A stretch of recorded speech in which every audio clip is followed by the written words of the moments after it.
Dear student, कैसे हैं? उम्मीद है कि सब लोग खैरियत से होंगे।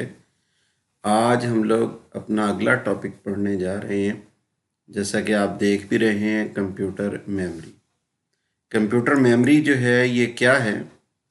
कंप्यूटर मेमोरी दरअसल कंप्यूटर याददाश्त को कहते हैं। इससे मुराद आपके सिस्टम यूनिट के अंदर वो जगह है जहाँ प्रोसेसिंग के दौरान डेटा, हिदायत और प्रोग्राम जो है वो क्या होते हैं, वो स्टोर होते हैं।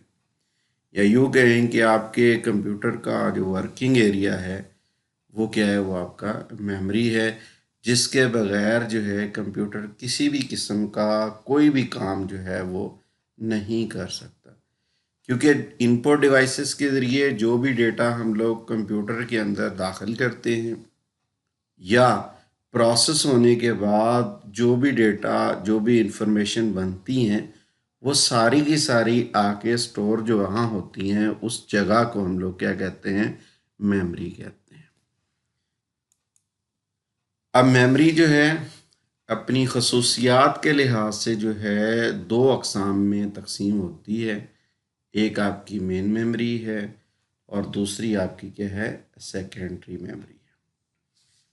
अब मेन मेमोरी जो है ये कंप्यूटर के अंदर वाली साइड पे सिस्टम यूनिट के अंदर लगी होती है। इससे मदरबोर्ड के ऊपर ये क्या करते हैं, हम लोग लगाते हैं, जैसा कि तस्वीर के अंदर दिखाया भी जा रहा है। ये मेमोरी सीपीयू के बिल्कुल करीब होती है और आपका जो प्रोसेसर है वो बराह रास्त इस मेमोरी के ऊपर या तो इंफॉर्मेशन को राइट कर रहा होता है या इंफॉर्मेशन इससे जो है वो क्या होती है, वो रीड की जा रही होती है। इसकी जो रफ्तार है वो आपकी सेकेंडरी मेमोरी के अंदर से ज़्यादा होती है। ये आपकी कंप्यूटर की जो मेमोरी है ये उसका मेन वर्किंग एरिया होता है, यानी कि कंप्यूटर जो है इस मेमोरी के बगैर जो है वो काम नहीं कर सकता। अब इस मेमोरी को हम लोग वोलेटाइल मेमोरी भी कहते हैं। क्यों कहते हैं? क्योंकि ये इसके अंदर जो डेटा है, हिदायत हैं या प्रोग्राम जो हैं, ये मुस्तकिल तौर पर महफूज नहीं होते, बल्कि ये आर्जी तौर पर महफूज होते हैं। और जैसे ही कंप्यूटर बंद किया जाता है तो सारे का सारा डेटा, प्रोग्राम और हिदायत जो इसके अंदर होती हैं वो क्या हो जाती हैं, वो ख़त्म हो जाती हैं। अगर हम कीमत की बात करें तो ये जो मेमोरी है ये कीमत के अंदर थोड़ी सी क्या होती है, महंगी होती है। जबकि इसकी जो दूसरी टाइप है वो आपके पास सेकेंडरी मेमोरी है।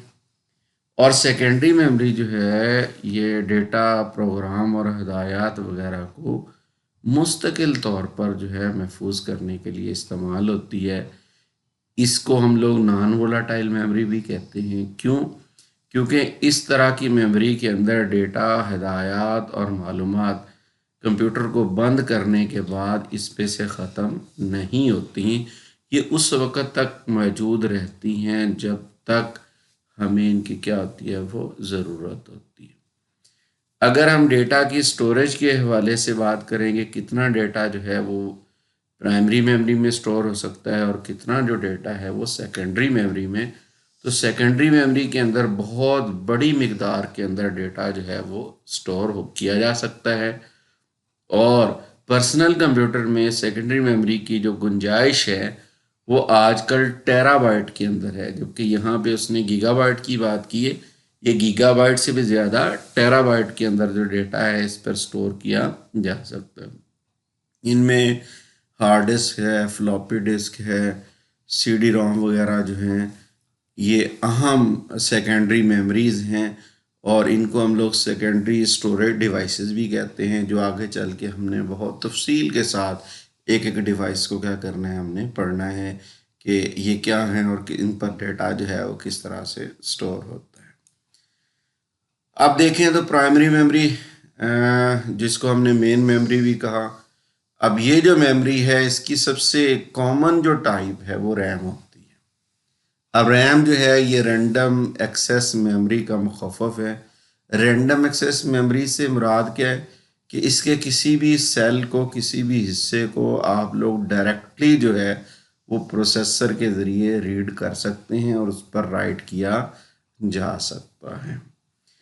اب یہ کمپیوٹر کی مین یادداشت ہے، کیونکہ اس کے بغیر کمپیوٹر جو ہے وہ کسی بھی قسم کا کوئی بھی کام جو ہے وہ نہیں کر سکتا۔ اب اس کو ہم لوگ ریڈ اور رائٹ میموری بھی کہتے ہیں، کیونکہ پروسیسر جو ہے اس کے اوپر کیا کرتا ہے، ڈیٹے کو یا تو رائٹ کرتا ہے یا ریڈ کرتا ہے، جب اس نے کسی بھی ہدایت کے اوپر کیا کرنا ہوتا ہے، وہ عمل کرنا ہوتا ہے۔ یہ جو ریم ہے اس کو ہم عارضی میموری بھی کہتے ہیں۔ جب کمپیوٹر بند کیا جاتا ہے تو اس میں محفوظ کی گئی تمام کی تمام معلومات کیا ہو جاتی ہیں، وہ ختم ہو جاتی ہیں۔ اسے ہم وولٹائل میموری بھی کہتے ہیں۔ اس کے علاوہ ریم کو بیٹا مین میموری بھی کہتے ہیں، پرائمری میموری کے بھی کہتے ہیں، اس کو سسٹم میموری بھی کہتے ہیں۔ ریم میں ڈیٹا جو ہے اس کو محفوظ کرنے کے لیے جو ہے جب اس کی پیمائش کرتے ہیں یا اس کو جو میئر کیا جاتا ہے وہ بائٹس کے اندر میئر کیا جاتا ہے، اور ریم کی مطلوبہ جو مقدار کا تعلق ہے وہ استعمال کیے جانے والے سافٹ ویئر پر ہوتا ہے۔ اگر سافٹ ویئر بڑا ہوگا تو ریم کی زیادہ ضرورت ہوگی، اور اگر سافٹ ویئر کیا ہوگا چھوٹا ہوگا تو پھر ریم کی ضرورت بھی کیا ہوگی، کم ہوگی۔ جبکہ آگے چل کے دیکھتے ہیں تو یہ جو ریم ہے اس ریم کی دو اقسام ہوتی ہیں۔ ایک آپ کے پاس ڈی ریم ہے جس کو ہم ڈائنامک ریم کہتے ہیں۔ ریم کی اس قسم کے اندر ڈیٹا جو ہے وہ برقی چارج کی شکل میں محفوظ ہوتا ہے، اور چارج کی ایک خوبی ہوتی ہے کہ یہ with the passage of time کیا ہوتا ہے، یہ ڈسچارج ہوتا ہے۔ وقت گزرنے کے ساتھ ساتھ یہ چارج کیا ہو جاتا ہے، کم ہوتا جاتا ہے، جس سے ڈیٹے کا ضائع ہونے کا کیا ہوتا ہے، خدشہ ہوتا ہے۔ یہی وجہ ہے کہ اسے ہم کیا کرتے ہیں، بار بار اسے ریچارج کرتے ہیں۔ اب بار بار ریچارج جب کریں گے تو آپ کا پروسیسر جو ہے وہ اس ریم تک جو ہے وہ رسائی حاصل نہیں کر سکتا، اتنی دیر وہ انتظار کرے گا جب تک یہ فل ریچارج نہیں ہو جاتی۔ اس طرح سے کام کی رفتار جو ہے وہ کیا ہو جاتی ہے، وہ کم ہو جاتی ہے۔ اب یہ کمپیوٹر کے اندر عام استعمال ہونے والی ریم ہے، کیونکہ یہ قیمت کے اندر انتہائی کیا ہوتی ہے، یہ سستی ہوتی ہے، اور آج کل 8 GB کی ریم جو ہے یہ کمپیوٹر کے اندر کیا ہوتی ہے، یہ انسٹال ہوتی ہے۔ جبکہ اس کی دوسری جو ٹائپ ہے وہ ایس ریم ہے جس کو ہم اسٹیٹک ریم کہتے ہیں۔ اب اسٹیٹک ریم جو ہے اس کی کنفیگریشن ڈی ریم سے تھوڑی سی کیا ہوتی ہے، وہ مختلف ہوتی ہے۔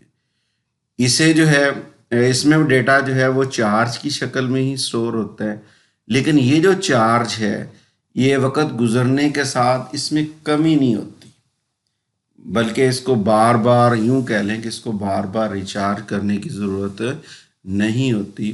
یہ جو ڈی ریم ہے اگر قیمت کے لحاظ سے ڈی ریم کو اگر دیکھیں تو قیمت اس کی کیا ہوتی ہے، وہ زیادہ نہیں ہوتی، لیکن ایس ریم کی جو قیمت ہے وہ کیا ہوتی ہے، وہ زیادہ ہوتی ہے۔ اس وجہ سے یہ جو میموری ہے یہ کمپیوٹر کے اندر عام طور پر یہ استعمال نہیں ہوتی۔ تو یہ بڑا آج کا ہمارا لیکچر تھا، انشاءاللہ کل اس سے آنورڈ ہم بات کریں گے۔